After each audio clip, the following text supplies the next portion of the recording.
கிருஷ்ணனை முழுமையாக தெரிஞ்சுக்கணும் அப்படின்னு சொல்லிட்டு சொன்னால் இந்த புஸ்தகத்தை நீங்கள் எல்லாம் நிச்சயமாக படித்தே ஆகணும்.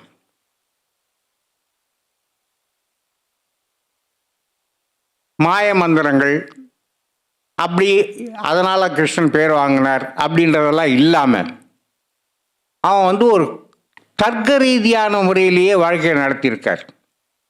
அவரும் கடவுள் பக்தி கொண்டவர் தான், சிவனை வணங்கியவர் தான்.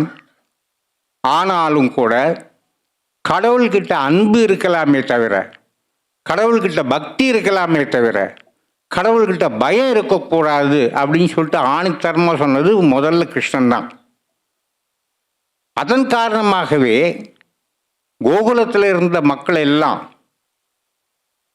இந்திரன் கோச்சுப்பாரோ, இந்திரன் ரொம்ப இது பண்ணிடுவாரோ அப்படின்னு சொல்லிட்டு நம்மளை தண்டிச்சிடுவாரோன்னு சொல்லிட்டு இந்திரோத்சவம் நடத்திட்டு இருந்தாங்க. நீங்கள் ஏன் பயந்து போய் இந்திரோத்சவம் நடத்துகிறீங்க? இனிமேல் இந்திரோத்சவம் நடத்துறதுக்கு நான் அனுமதிக்க மாட்டேன். அதுக்கு மாற்றாக நம்ம கோபோத்சவம் கொண்டாடுவோம். கோபோத்சவம்னா என்ன?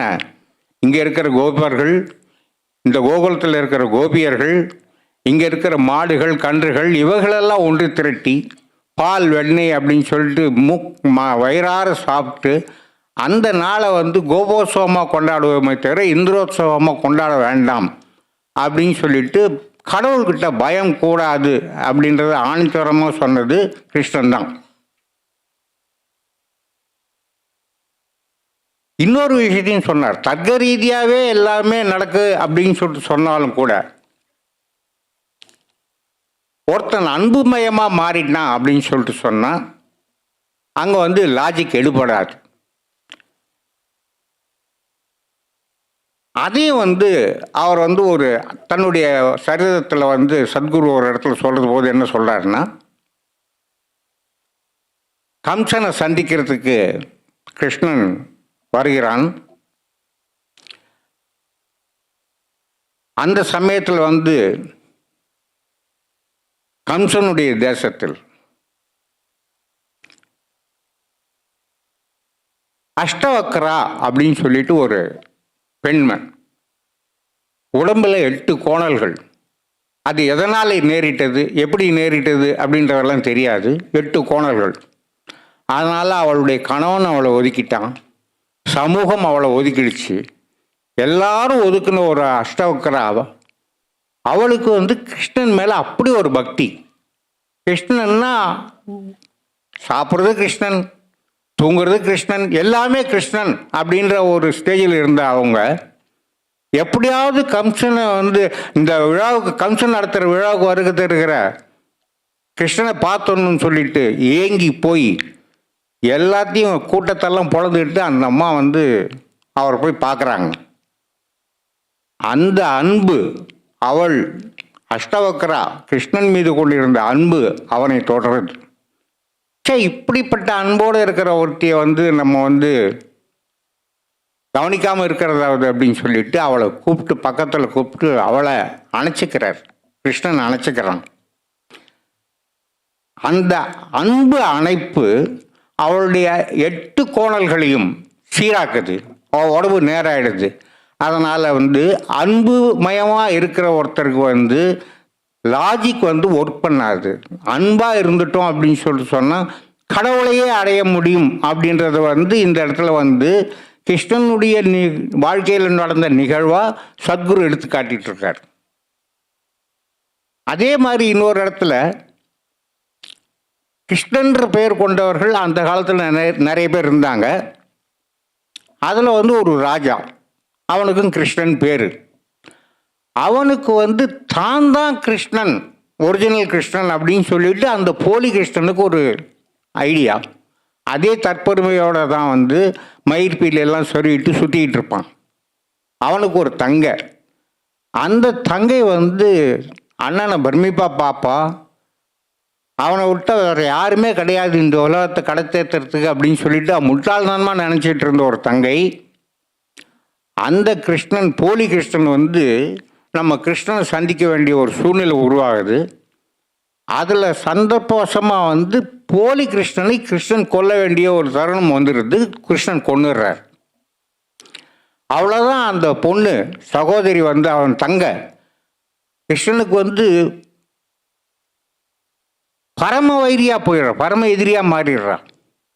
கண்டபடி திட்டுறது, அவனை கொல்றதுக்கு ட்ரை பண்ணுறது, அந்த மாதிரியான நிறைய வேலைகள்லாம் செய்கிறா.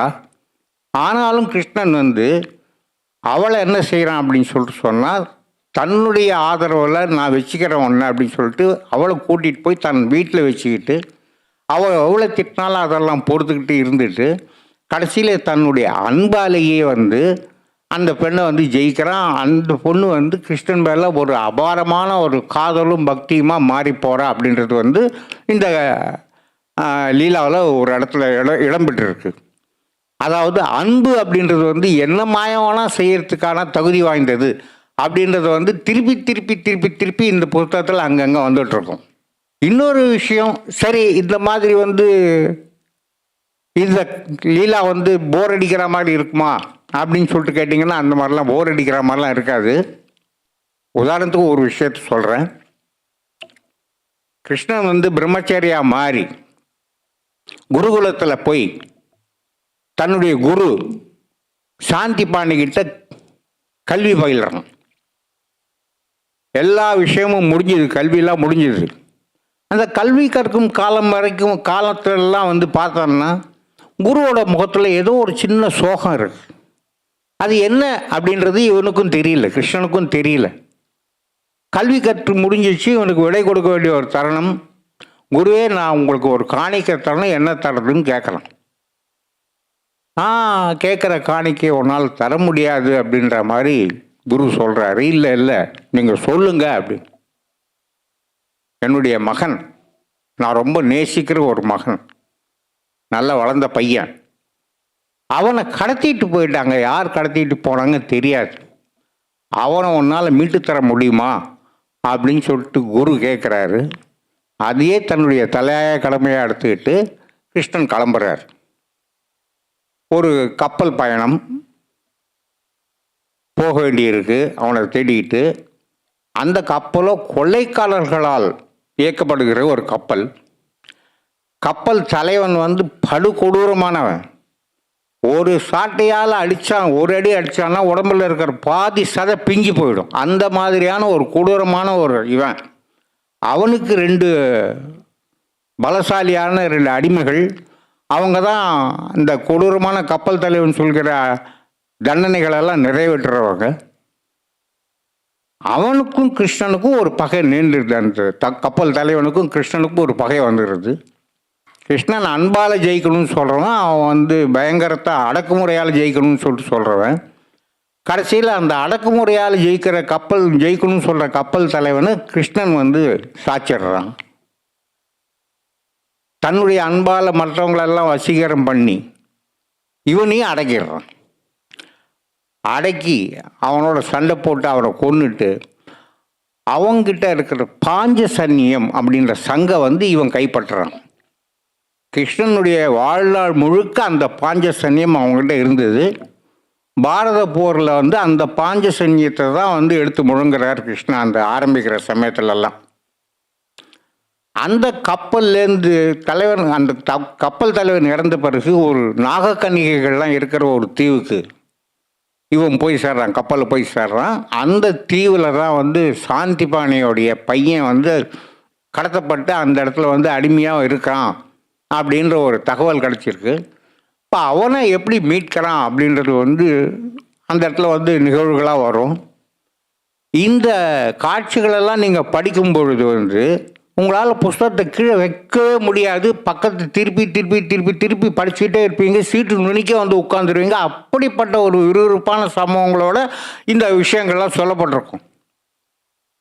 ஸோ இதில் வந்து உள்ளே என்ன அர்த்தம் இருக்குது அப்படின்றது ஒரு சைடு மைண்டில் ஓடிட்டு இருந்தாலும் அது சொல்லப்படுகிற விதத்தில் வந்து சத்குரு வந்து டோட்டலி வித்தியாசமானவர்.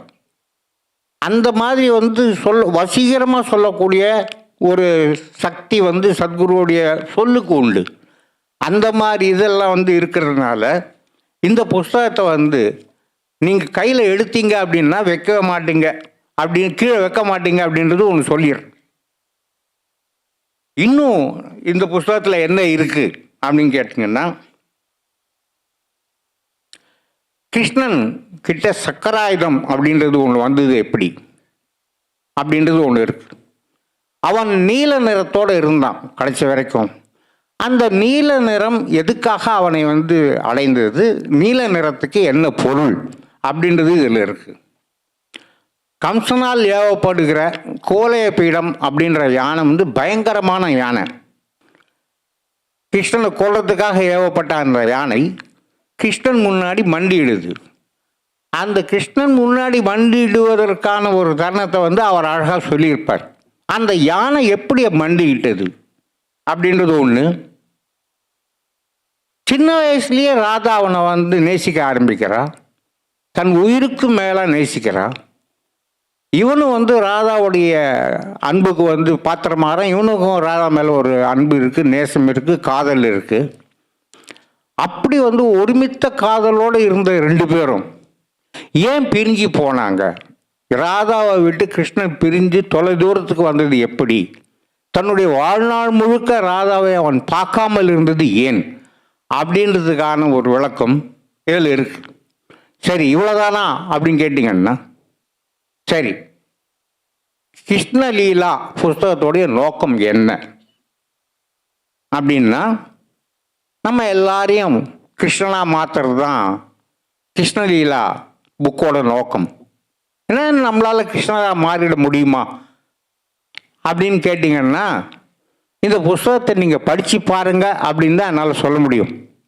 அது ஒரு சின்ன ஒரு சிறுகதையோடு நான் சொல்கிறேன். ஒரு வயசான ஒருத்தர் எப்பவுமே கீதையை படிச்சுக்கிட்டே இருப்பார். தாத்தா கிட்ட பேரன் பார்க்குறான், டெய்லி கீதை படிச்சுட்டு இருக்காரு. என்ன தாத்தா, நான் ஒரு நாள் படித்தா கூட அது புரிய மாட்டேங்குது, தடவை படித்தாலும் புரிய மாட்டேங்குது, திருப்பி திருப்பி திருப்பி திருப்பி அந்த கீதையே நீ படிச்சுக்கிட்டு இருக்கியே, அது உனக்கு என்ன கொடுக்குது, என்ன புரியுது அப்படின்னு சொல்லிட்டு கேட்குறான். ஒரு அழுக்கு கூடையை அந்த பையன்கிட்ட அந்த பேரங்கிட்ட கொடுக்குறாரு. இப்போ அது நதி ஓடுது பார், அதில் கழுவிட்டு வா அப்படின்னு, அதில் தண்ணி பொடி எடுத்துகிட்டு வா அப்படின்றார். அவன் தண்ணியை எடுத்துகிட்டு வரான். கூடை பின்னப்பட்ட மூங்கிலால் பின்னப்பட்ட கூடை, ஒரு சொட்டு தண்ணினா ஒரு சொட்டு தண்ணி இல்லை, திரும்பி வந்துடுறான். என்ன தாத்தா முட்டாள்தனமாக தண்ணி எடுத்துன்னு வர சொன்ன, தண்ணி நிற்கவே மாட்டேங்குது. இல்லை எடுத்துகிட்டு வா அப்படின்னு சொல்கிற. திருப்பி திருப்பி திருப்பி திருப்பி போயிட்டு வரான். போத்தாத்தா உனக்கு மூளை இல்லை அப்படின்னு சொல்கிறான். ஓகே அப்படின்னு சொல்லிட்டு இந்த ப்ராசஸ்னால் என்ன ஆச்சு அப்படின்னு பார்த்த அப்படின்னா, கூட சுத்தமாயிடுச்சு. சுத்தமாக அழுக்காக இருந்த கூட சுத்தமாயிடுச்சு. திருப்பி திருப்பி திருப்பி திருப்பி நம்ம படித்தோம் அப்படின்னு சொன்னால் மனசு சுத்தமாகும். உள்ளுக்குள்ளே இருக்கிற ஆத்மா சூரிய கோடி ஆயிரம் கோடி சூரிய பிரகாசத்தோடு தெரியும். அதே மாதிரி இந்த கிருஷ்ணலீலாவை நீங்கள் திருப்பி திருப்பி திருப்பி திருப்பி படிச்சிங்கன்னா படிக்கிற ஆனந்தமும் இருக்கும். கொஞ்சம் கொஞ்சமாக கிருஷ்ணனாக நம்ம மாறத்துக்கான சாத்தியங்கள் அதிகமாகிட்டே இருக்கும். ஒரு ஸ்டேஜில் நீங்களெல்லாம் கிருஷ்ணனாக மாற முடியும் அப்படின்றத சொல்லிவிட்டு, இந்த வாய்ப்பை எங்களுக்கு நல்கிய சத்குருவுக்கும் நல்கி சொல்லிவிட்டு நன்றி விட்டு வெளிபெறுகிறோம். நன்றி, வணக்கம்.